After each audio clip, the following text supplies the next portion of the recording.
आज आपण बनविणार आहोत कुकरमध्ये 5 स्टार हॉटेलसारखा अगदी तसाच कडक चहा। नमस्कार मंडळी, अर्चना मसाला स्टोरीजमध्ये आपले स्वागत आहे।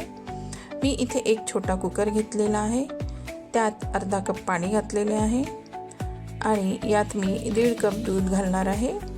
हे 1 कप झाले, अजून मी अर्धा कप यात दूध घालणार आहे। एकूण 1.5 कप मी यात दूध घातलेले आहे।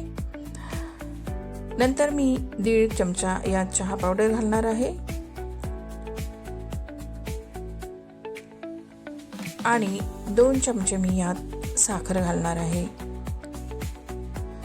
कुकरमध्ये अर्धा कुकर बसेल एवढाच आपण चहा बनविणार आहोत। जास्त जर घातला तर तो कुकरच्या बाहेर जाऊ शकतो, त्यामुळे कुकरमध्ये चहा करायचा असेल तर अर्धाच कुकर आपण चहा बनविणार आहोत। नंतर यात मी ठेचलेला थोडा अद्रक घातलेला आहे।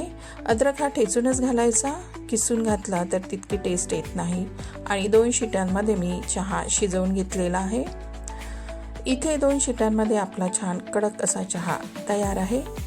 बघा, कुकरमध्ये चहा नक्की करून बघा, खूप टेस्टी कडक असा चहा होतो।